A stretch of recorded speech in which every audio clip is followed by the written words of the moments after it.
Yes, welcome to Care, Share and Inspire, the Climate Wisdom live from COP28 in Dubai, UAE.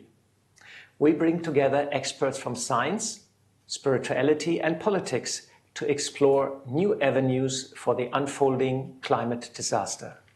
Myself, I'm Golo Pilz, and I'm the advisor on renewable energy to the Brahma Kumaris, and I will be tonight's moderator. Last week has arrived of this climate conference, and negotiators are working overnight.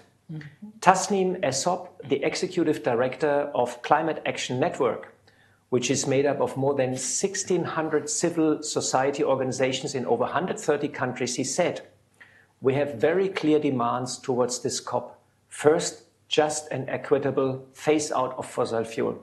This is the big elephant in the room. Second, rapid phase in and scaling up of renewable energies. And third, finance must be provided for the developing countries to carry out this transition. And all three parts are interconnected and essential." However, the climate talks have reached an impasse over whether to phase out fossil fuels or not, with just a day and a half of negotiating time left. That's why Sultan Al Jaber, the president of this year's conference, urges all nations to be flexible and to come up with solutions to reach a compromise. So we have to see. Tonight, I heard the latest news is that they just published a new text. And tonight will be a crucial meeting at 8 o'clock, and probably they will work through the night. We will keep you posted on the latest updates. I'm very glad to have tonight three distinguished speakers with me. Next to me sitting Dr. Flavia Bustreo. You are an eminent physician, public health professional, and advocate for the health and human rights of women, children, and the elderly. And you are currently the vice chair of Foundation Botna, co-chair of the Lancet Commission, and you are also on the ethics committee at the Partnership for Maternal, Newborn and Child Health. Welcome very much to our program tonight. Thank you. Very honored. I'm also very glad to have Professor Dr. Mark Lawrence with us. You are the scientific director of the Research Institute for Sustainability in Potsdam, which is near to Berlin. And the institute develops problem understanding and solution options in cooperation between science and politics, administration, economy, and civil society. The research approach is transformative, transdisciplinary, and co-creative. Well, thank you for the invitation. I'm not yet finished. Oh, no. Your main research areas include air pollution, climate change, climate geoengineering, and the interface between sustainability and spirituality. In addition, you are the co-author of 180 peer-reviewed publications. Welcome to our panel discussion. Now, thank you for the invitation. And I'm very glad to have with us tonight Maureen Goodman. You're the program director of the Brahma Kumaris in the United Kingdom and also the representative to the UN in Vienna. You have been already to several climate conferences and have a deep interest in the spiritual and ethical dimensions of climate change. Since long, you have been involved in the interreligious dialogue, and you represent the Brahma Kumaris on the board of religious leaders of the Elia Interfaith Institute, and you are a spiritual ambassador to the Living Peace Project. Welcome very much to our tonight panel discussion. Thank you. Thank you very much. So let us straight away start with our questions. Flavia, in many regions of the world, climate change is already undermining public health. I know this is very close to your heart, and you are since many, many years involved in public health. And usually women and children, they do suffer most. What brings you to this climate conference, and what are the key actions this COP has to agree upon to reverse the trend and restore public health? Thank you very much for that question. And indeed, it is close to my heart. This is an engagement that I've had since the time I was at the World Health Organization, leading all the group that is working on family, women and children health. And we engage much before the Paris COP, with the intent to show the impact of climate change on human health. We used to say climate change and human health are two faces of the same coin. And we did an intensive lobbying leading up to the Paris Agreement. And in fact, if you read the agreement, you will see that the right to health is acknowledged in the agreement, and it's acknowledged in the text of the agreement. And that opened the door for the recognition of these linkages between this phenomenon. But this COP, we have seen an intensification of this recognition. For the first time, the COP presidency has acknowledged a health day. And during this COP28, we had the Director General of the World Health Organization, we had almost 50 ministers of health that participated to the high-level ministerial. And of course, as you said in your question, they recognize that women, children, and adolescents, their health pay a higher price. Why? The newborn, particularly the small children, because their physiology, they breathing more rapidly, they are more sensitive to high temperature, so they are more exposed also to the increased infectious diseases that are caused by the increase in climate, in temperature, especially malaria, diarrheal diseases. So the small children have a particular susceptibility, but also women, especially during their reproductive years, and especially at the time of delivery. So we have data, for example, that the complication of delivery are far increased, both for the hot temperature, for the impact of flood, and also for the impact on the health system itself. So the question that you ask, what are the key action? The key action, one key action, the recognition of the problem has happened.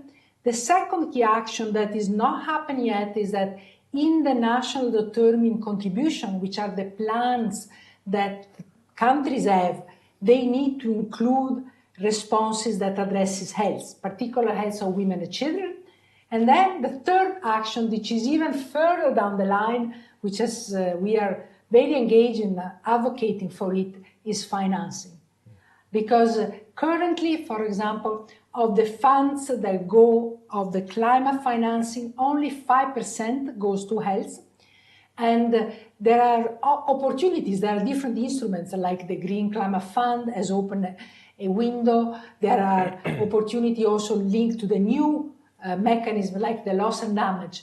But these mechanisms are not gendered, so they do not really look at the necessity and needs of women. And most importantly yet, they haven't addressed health. Thanks very much for sharing so much information in this short moment.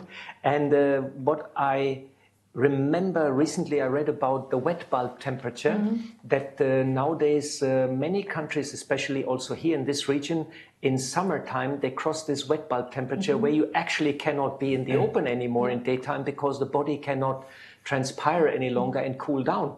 Isn't that sad? That we have reached that state. Wonderful that you shared with us also what action the COP has to take. This brings me to Mark. Mark, you're here also at the COP and you are promoting an approach which is transformative, transdisciplinary and co-creative. These are very special words and I had to look them up, what it actually really means. Can you explain a bit what's behind this idea? And second part of the question, it seems the nations of the world have yet not reached a common ground. What's going wrong at the COP in terms of communication, for example? It seems somebody's talking, the other person is not listening. And this conversation is also not transformative. What's your advice? What's going on? Well, the second part of the question is perhaps easier. They're not using enough transdisciplinary and co-creative processes. But what are those processes?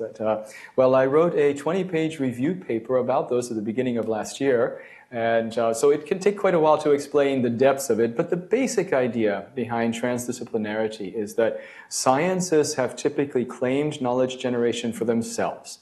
In fact, in the German word for science, Wissenschaft, it means you're creating knowledge. So they claim the knowledge generation for themselves and often forget that there are forms of knowledge throughout society. There's religious and spiritual knowledge, there's political knowledge, There's indigenous knowledge, there's journalistic, investigative knowledge, and so on. And so what transdisciplinarity in our use of the term, in our interpretation of it does, is it brings together societal stakeholders in the research process. From the beginning, when we define the problems that we're looking at, rather than the typical way of scientists saying, oh, there's something here that we read about in the newspapers or we find is interesting scientifically and we'll do our research on this, and then at the end, we'll publish a policy brief and share it with the policymakers. But it brings them in at the beginning in defining the research topic, defining, understanding what needs to be done. It brings them in the process, throughout the process, in particular in terms of accessing these other forms of knowledge and trying to integrate these forms of knowledge together. And then finally, it disseminates the information that's been learned not only in a scientific publication and then one simplified version of a policy brief out of that, but rather thoroughly into the two communities. And that's a quick definition or description of what transdisciplinarity is about. And transdisciplinarity should not replace science, it should supplement scientific research. It adds on to it, it adds a framework to it that allows a closer interaction with the societal stakeholders that are involved in the problems, that are affected by the problems, and that can be involved in helping to develop solutions that have a much greater potential for actually leading to a more sustainable society. Co-creation is a sub-part of that where it has to do with formats of close interaction between the various stakeholders. And the transformative part is that we work on research that helps to support the transformations, not just research about the transformations, but research for the transformations. That's why we also call our institute the Research Institute for Sustainability. It's not a sustainability research institute, but it's one for sustainability.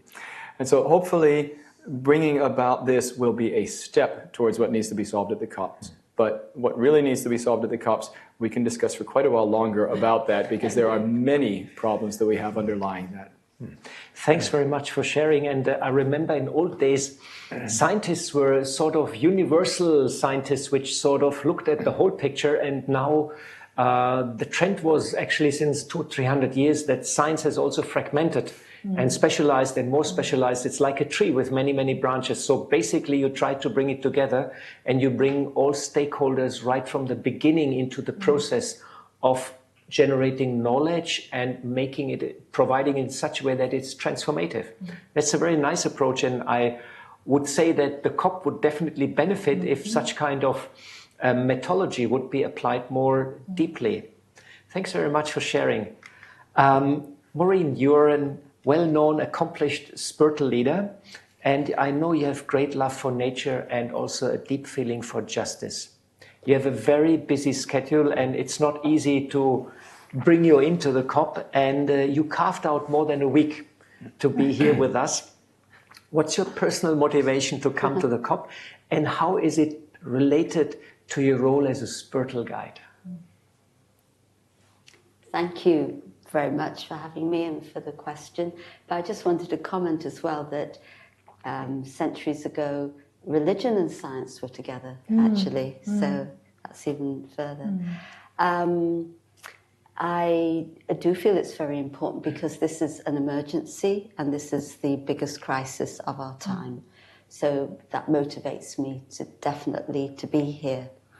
And how it relates to, you know, the spiritual philosophy and so on. I think that the people of faith, the faith-based organizations, those involved in religion and spirituality, are at the COP to help the governments or the different stakeholders see a bigger picture. Because in the deliberations and in the decision-making, very often it's very short-term goals that are seen, and often it's greed and it's arrogance that tends to dominate, and there's very little space for wisdom. And really, if we want to have the future flourishing of humanity, and not just sustainability, but flourishing, you know, I remember someone once in a panel saying, if I said to you that your marriage is sustainable, what kind of marriage would it be? So we need to move to a state of flourishing. But hard decisions have to be made. And I was very interested to read the speech by the president of Colombia. And he's saying that, okay, Colombia is a country that's dependent on oil and gas, but yet I'm saying we need to phase out fossil fuels. And he said, and people may say, why is the president committing economic suicide? But he said, it's not economic suicide. If we don't take these decisions, then it's, I think he used the term ethnocide, or actually the suicide of humanity. And so he said, what am I going to choose? Am I going to choose the economic goals, or am I going to choose life? And I have to choose life. And I was very inspired by that. And so I think this is the perspective. A spiritual perspective helps to see the bigger picture and the longer term consequences of the decisions that we make. It's very lovely what you said, that spirituality chooses the life. Isn't that nice, this connection? Thank you very much for sharing what brought you here. And this brings me to Flavia. The UNFCCC and the negotiations are dominated by men. And women carry lots of wisdom and have a more caring attitude towards creation. There's a famous pop song by James Brown, and it's a man's world. It's a bit strange song, but very interesting. Many know it. And the lyrics is quite revealing. He says, without woman, it would be nothing, nothing. Not one little thing, and man is lost in wilderness. And man is lost in bitterness. He will be lost without the woman. It's quite interesting, this song. By the way, this song was written by a woman, but James Brown took the credit. So very, very typical what happened. So my question is humanity lost if we not bring women finally forward? Well, I'm not sure whether humanity will be lost. That is a strong statement, but I can tell you, I refer to the lobbying we did for having the right to health in the Paris Agreement. That achievement was primarily by a strong group of women. That included Dr. Chan, at the time she was the Director General of the World Health Organization, Mary Robinson, the former President of Ireland. She's a strong advocate for the elders, and she's still here with us advocating. Amina Mohammed, she was at the time the Minister for Environment of Nigeria. She's currently Deputy Secretary General. And there were some women negotiators, and we purposely approached them. Venezuela was one, several ones. So I think the fact that women are not, they are certainly the minority among the negotiators, and the fact that the negotiations have been driven by men, I think has been a drawback for sure. Then also one thing that I like to point out is that when you look at the financing and the financing instruments, at the way that these financing instruments are designed, they are not gendered. They don't look at the vulnerability the different populations have, and they don't look, for example, very rarely these instruments that are called social protection instruments that are adapted and are supporting of women for different shocks. Those could be like conditional cash transfer that support women. They can support women whether, for example, they are in the conflict. They can support women whether they are in a domestic violence situation. They can support women in the aftermath of flood. Or so the fact that there are no women involved in this negotiation, it also means that certain instruments are not chosen because there is no insight. And so that brings us to the theme, bring wisdom to that table, to that negotiation. And I think the other aspects that also, the wisdom that you bring, I also wanted to say at the Partnership for Maternal, Newborn and Child Health that I am associated with, we actually really use the interdisciplinarity that you spoke of. And our briefs, they're always designed, we have 10 constituencies, the government, the private sector, the academic, the young people, the NGO, the faith-based organization. And they are always designed with those people input. They start with the questions that these people would want. In fact, the young people, they are always very, very clear.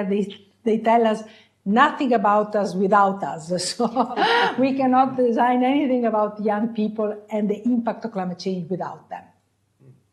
Wonderful sharing and bringing a bit light how important is the role of women in the negotiation process and their wisdom, you know, their attitude of caring also for creation, you know. And let us hope the COP will bring these issues a bit forward and include women's perspective more, and in future also have more women negotiators, because once you have more women negotiators, the gender issue, of course, will be taken up more deeply. And there is one more point, if I may, which is since Paris, there has actually been a gender action plan that countries, the parties have agreed. However, in the words of the former executive secretary of UNFCCC, she said this week, during the Gender Day, she said that plan was not financed and is not implemented. So, you know, it's not just the words that people agree, but it's also the deeds. And this is where the commitments needs to come. Yeah, there is the gap between the words and the action always. But there is a good point I like to mention. The Brahma Kumaris, which is partly involved in organizing this studio, is administrated by women and especially by elder women. And we take a great care of their wisdom and we try to implement it in our day-to-day life. And that makes our institution actually quite unique in the world, you know. So let's hope this topic will come more to the forefront. Mark, I have a totally different question to you. I know your expertise is also in geoengineering. And there's a lot of talk going on at this COP on geoengineering. And I think here at the COP, there is a record number of companies and lobby people advertising their ideas to remove the carbon emissions by some magic machinery from the atmosphere, or they even propagate using artificial intelligence, do some programming, artificial intelligence will do the rest, or create indoor vertical farms to grow food, to escape to Mars and colonize it, and even solar-powered responsible yachts are being advertised. I've seen an advertisement for a big green solar-powered yacht. So all sorts of things are going on in that field, and they give the impression that one of the solutions might be technology. Now they promise to fix the climate, give a quick fix, and avoid the ecological breakdown. Is more high-tech the solution?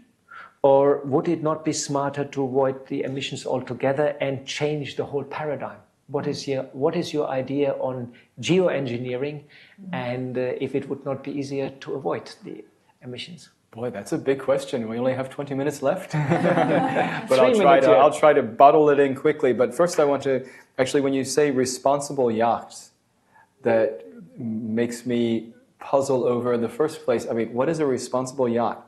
Unless it's being used to maybe pick up drowning refugees, or if it's being used to help transport people and goods to places where it's needed and so on, if it's being used for parties and so on, there's always this boundary between how much luxury do we allow ourselves and where does it become irresponsible. And everybody for themselves will draw that line differently, and that's part of what makes this question so difficult.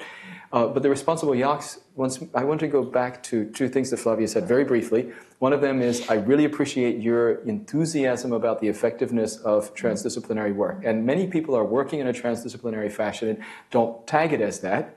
We're trying to explicitly come to a better understanding of what kind of lessons do we have that can then be used to help make that even more effective. And second, humanity. And this goes to responsible yachts and humanity. I'm not sure that we can lose humanity because I'm not sure that we have humanity. In my viewpoint, we have humankind. We have a species that exists in this world. But humanity has the root word humane. And as long as we are repressing half of the world's population or more, on all sorts of diversity criteria. But as long as women have been and are continuing to be repressed to such a degree in so many parts of the world, it's hard for me to actually call that humanity. So I think we have a lot to rescue. We have, and part of that, in order to make an environment in which we can then grow into a humanity, we need to, of course, protect the climate. And I think that technical solutions will be an important part to being able to protect the climate. Technical solutions of all forms, from the catalytic converters that we put on cars, to the more efficient refrigerators that we have, to the wonderful solar power projects that happen to be conducted by some people that I know in various places in the world. All of these forms of technology will be important. And I think also in the further future, technologies for removing carbon dioxide from the atmosphere will also be important. But in a paper that we published a few years ago, together with 10 other major scientists in Europe thinking through this, and it was based on a 200-page assessment, so we had done a lot of background research to this, we concluded that it is highly unlikely that any of the proposed technologies can be ready to actually take carbon dioxide out at a climate-relevant level, so more than 1% or 2% or 3% of our current emissions, before about 2050. Which means all the talk around net zero is actually talk around absolute zero for the next 20, 30, 40 years. If we want to get to what we consider net zero, we can't do that in the near future by assuming we'll have some kind of carbon dioxide removal. It's going to have to be by really phasing out fossil fuels and changing our agricultural practices and changing a few other things. And it's not only CO2, but there are other things that influence the climate, actually at present just as much as CO2. That methane and ozone and black carbon warm the climate as much as CO2.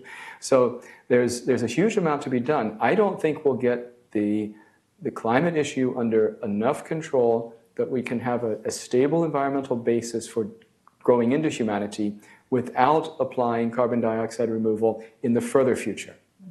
And I think if we fool ourselves into thinking that we'll have it in the near future and use that as reasons to postpone the eventual phase out of fossil fuels, we also will end up in a space that will be very, very difficult for humankind and even more difficult for progressing to humanity. That was very informative, and thanks very much for clarifying that point. I didn't know that we only can achieve 1%. I thought it might be 5% with geoengineering, but 1%. It's quite... Oh, we will eventually get to more. It's just to get up to even 1% of our current emissions will take us 20 or so years because of all the infrastructure and all the science that's needed behind that and the resources and the energy and the costs that are involved in that. So that will take us up just to get up to that point. We might eventually take out as much as our residual emissions are in the future. So there's some things that will continue to emit carbon dioxide that we will probably hardly get out of as humanity, or hopefully as humanity then.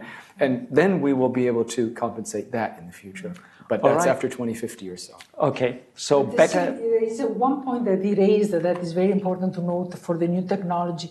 Who will pay for them? Because at the stage where the negotiations are currently, the low-income countries, the developing countries, they do not have the financing required. So if we introduce new technology, who will pay for it? Yeah. All these billions that were promised for the financing of combating climate change, they were not materialized. So they did not come. I conclude it's easier to avoid the emissions. It's absolutely. Yes. Well, it's not getting to the root of the problem, Exactly. which is the change of our lifestyle. All right. So the paradigm has to change. Yeah. We have to change our lifestyle, our mindset, and then things will be possible. Technology will follow. Thanks very much for clarification of that. Maureen, right now we have the highest number of violent conflicts since the Second World War. And as a consequence, in this world, there is also a feeling, a sense of insecurity around many, many people. Almost 1 billion people, this is a quarter of humanity, lives in places which are right now affected by such conflicts. And right now, so many more conflicts are erupting. And the United Nations raison d'être, the French word, it means the reason for its existence was to stop any war and avoid any war after the Second World War. This was actually the main idea about that. So peace is a paramount let's say, quality for nations to trust each other and work together. And in climate change, we need trust among the nations so they can find a common solution. So what's the connection between peace and climate change? And why is it so important to address this matter? All these big questions. Actually, interestingly enough, I was in the Ukraine pavilion today, and there they had a whole display of pieces of trees, samples of soil that have been burned through the war. And they're saying that, I can't remember the figures, but a percentage of the land is now not available for agriculture any longer. And Ukraine has been one of the countries that's been like a breadbasket of a large part of the world. And so the direct consequence of war has had an impact on agriculture, on food, and of course their inability to export, and we all know the politics around that. And it's happening everywhere where there's war. The land directly is being very badly affected. And so it's a crucial connection between peace and climate change. And you know, we need, again, always from a spiritual perspective, to go back to the roots of things. And where do the roots of violence lie?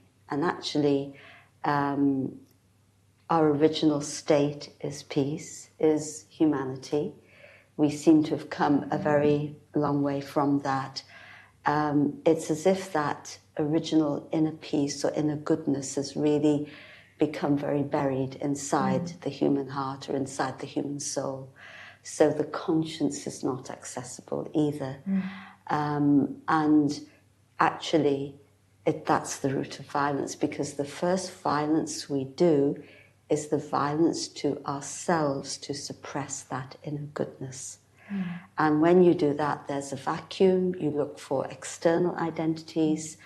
And then, of course, you get into mine and yours and division, and then you can extrapolate it to war. And so we have to come back to our original, natural, spiritual state of being. And so I know that I'm not naive enough to say that, oh, it's going to happen in 5 minutes, but we have to think of the deeper long-term solution, if you like, that will really produce the change that will bring us into that new paradigm, that will really bring us back to a state of real non-violence and peace.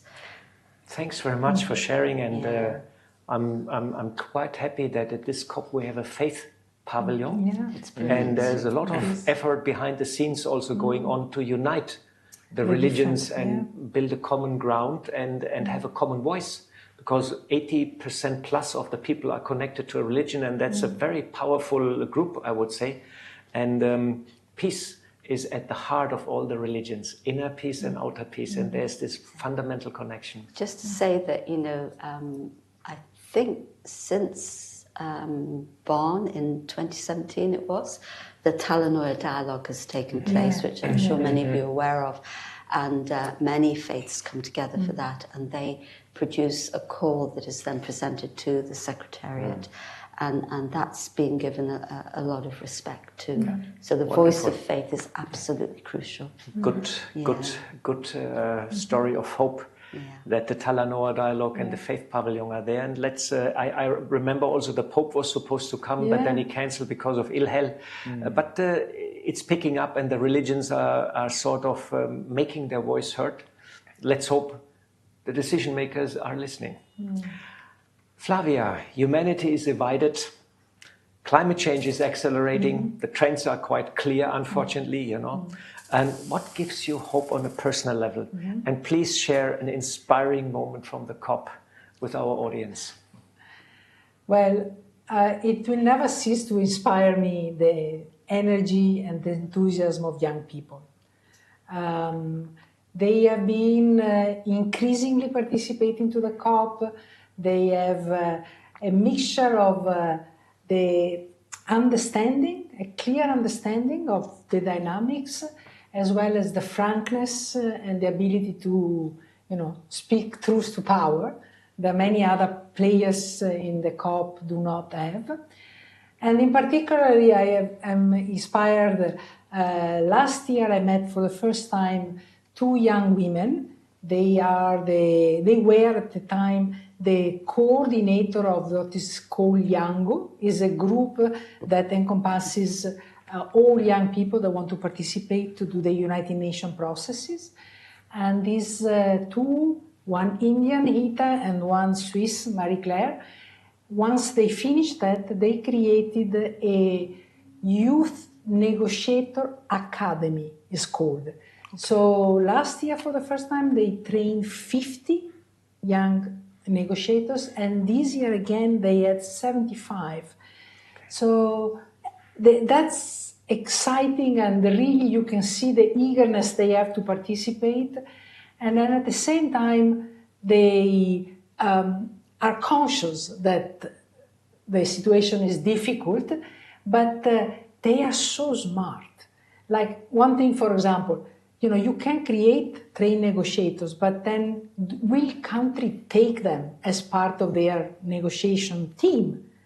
So what they do is they negotiate before they take the young negotiator to be trained. They negotiate with the country that person will have to be part of the team. So this is the wisdom, wonderful. And these are below 25 years old, to these 2 young women. So it's growing, as a program that is growing, and if you met with them, next year, I advise you invite some of them to this program, because you will be equally inspired. That's a great news that this gives you hope. And we have also a youth delegation from Brahma Kumaris, and a couple of days ago they all went to the mangroves here, and they planted some mangroves, and it was a good positive story of joy and happiness. And I hope when the youngsters connect to the elderly ones like us, something good will come out. Absolutely. Thanks very much for sharing. Mark, there is, I read in your CV that you also deal with the impact of spirituality. And there is a connection between sustainability and spirituality, or maybe we say ancient wisdom or ancient tradition. But somehow it seems the fragmentation amongst us and even within ourselves is increasing. Nowadays, people are all the time on the internet, and I think the attention span has come down to 7 seconds or so. We wanted to do some posting on Twitter, and I have no Twitter, no Facebook. I just have email account. I'm a bit old-fashioned. And I said, okay, let's do something. They said, no, it cannot be longer than 7 seconds. And I said, what? And they explained me, yes, 7 seconds, that's it. So this is increasing, this fragmentation and this disorientation also partly. Is there an approach to reverse the trend, to heal ourselves and bring together all the stakeholders? I know this is a very deep, general question, but hopefully you can share your insights. Well, the question can be answered in 2 ways. The question can be answered as a scientist, then you would really, for that, need to be talking more with psychologists and sociologists that can really talk about the approach to repairing the psyche and what would be needed for that. And I work together with them, but I'm not going to claim an expertise in that. It's part of what's important to me is that we as scientists are often asked to comment on all sorts of things. So I can tell you some about that, but I won't claim an expertise on it.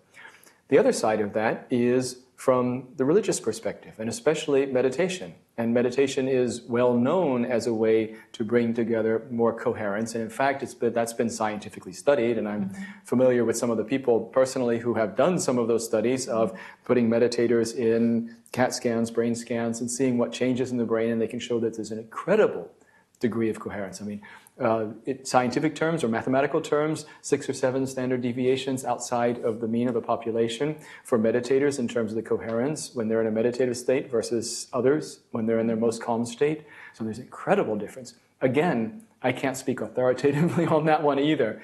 But what I can tell you is that I have, I guess, a decent nose for what is going to be interesting and relevant scientifically and societally. And this is an interface that has interested me, but also drawn me over the last years. We hosted in 2013, already 10 years ago, the first ever workshop on understanding religious and spiritual perspectives about climate geoengineering. Since a lot of people were calling geoengineering playing God, And I wanted to understand what that's about. So I invited a number of people, both theologians as well as religious leaders, to come together in a workshop and start discussing this. And that's led to all sorts of work that has gone from then. And that also was part of what led to my close work together with the Interfaith Liaison Committee, first around that topic, now generally around climate change. And so that's one aspect that we've taken on. And the other aspect that we've taken on is trying to understand where the connection is between inner transformation, which has been worked on for thousands of years, and societal transformation, which has perhaps been worked on for thousands of years, but is worked on in a scientific way for the last few dozen years in terms of the transformations towards sustainability as we define it, if we take the Brundtland definition of the Sustainable Development Goals or others. So, and what one of my colleagues at our institute started up a project with us together called A Mindset for the Anthropocene, where we looked at this and we found the two communities where you'd think that there would be a great potential for interaction, they hardly interfaced. And so in that project, we've set up a community website, a networking website, to try to help drive on more interfaces and more work networking between these communities and see what we can learn out of it. And we see there's a great interest, there seems to be a great potential, but in terms of what it can actually do, all I can say is stay tuned. Wonderful. That's quite interesting to explain this connection between the science and the spirituality, and hopefully they find together, and we have more and more scientists which are meditating. I think that would do good. So, Maureen, this brings me to your last question to you. We often get the feeling that humanity is not up to the task of running spaceship Earth. And in a harmonious manner, let's say. And it seems a bit we lost the path. And one of the core understandings of the Brahma Kumaris, and that's quite interesting because it's a bit touching what you said, one of the core understanding of the Brahma Kumaris is that we are eternal souls or beings of light. And the bodies are our instrument to experience and interact with the world. How does this lack of self-awareness from a spiritual viewpoint erodes our ethical foundations and is related to injustice, consumerism, and ultimately also one of the core reasons for climate change? You have big questions. This evening is as... It's a big question evening. Panel discussion. Yeah. Well, it's very fundamental. What is my identity? And so do I look at my identity in external terms, or do I look at it in spiritual, more internal terms? And as I said just previously, we are spiritual beings, our original nature is peace, and that's very much been forgotten. And when we look at our identity in external terms, then first of all we think about probably gender, then we think about our ethnicity, our social status, religious ideology. Bank account. Yes, also our bank account and our possessions. All things which give a kind of status in society. And that actually gives us a very false sense of self. Because then that's something that we need to preserve. It's something that's insecure. Because at any moment, my bank balance can go, even gender changes nowadays. So everything is insecure and uncertain. And so I need to come back again to that spiritual identity. Because where we're in that external identity and we're hanging on to that external identity, that's where greed comes in and arrogance comes in. Possessiveness comes in, and there's just so much of those sorts of negative traits that are playing out in the world. And so cooperation, humanity, the sacredness of life, it all gets put to one side because I have to preserve this identity that I've created, and nobody should jeopardize that. And so I become very rigid. And it's conditioning. We're brought up, you know, from the moment you're born, you're conditioned in terms of all of these external identities. And so it's become the way of society. And then it's very hard because of the prevailing way in which society is functioning. It's hard for people to hold on to that goodness and truth inside because the influences are so huge. And that's why meditation, spiritual practice is absolutely crucial. And so this is really what we come back to. And all the consequences, including climate change, come from that false identity that we've assumed.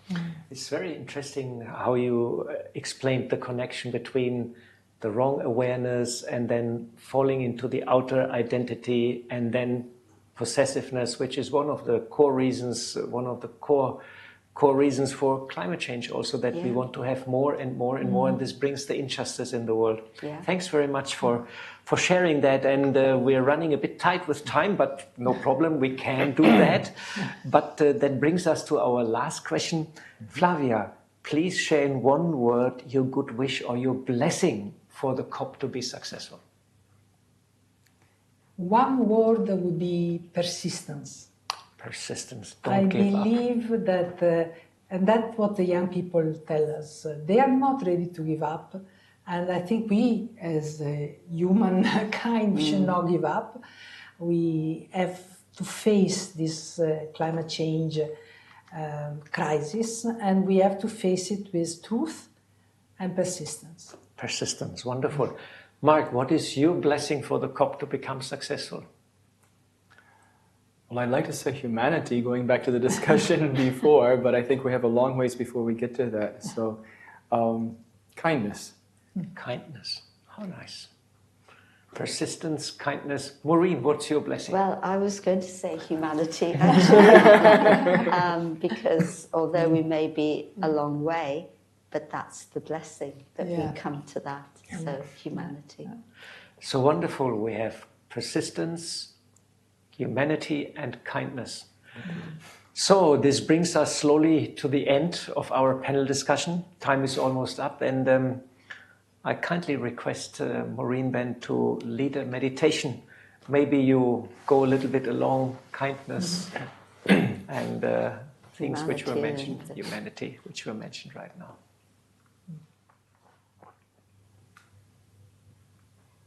So let me take a few moments to reflect. First, reflect on my identity. Who am I?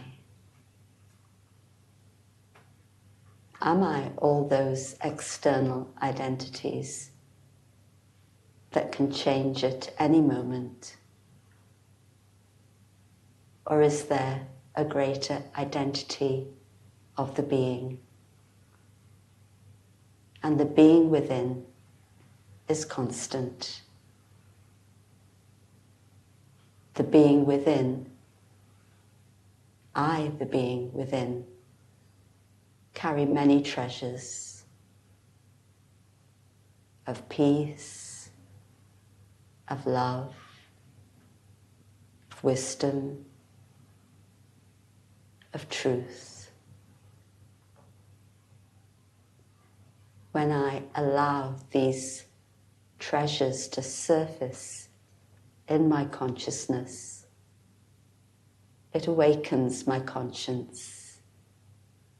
And when my conscience is guiding me,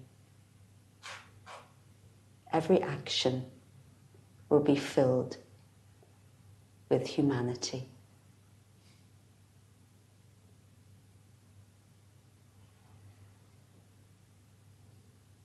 Thank you. Thanks very much, Maureen, to take us beyond. And I would like also to thank our speakers, Flavia, Mark, and Maureen.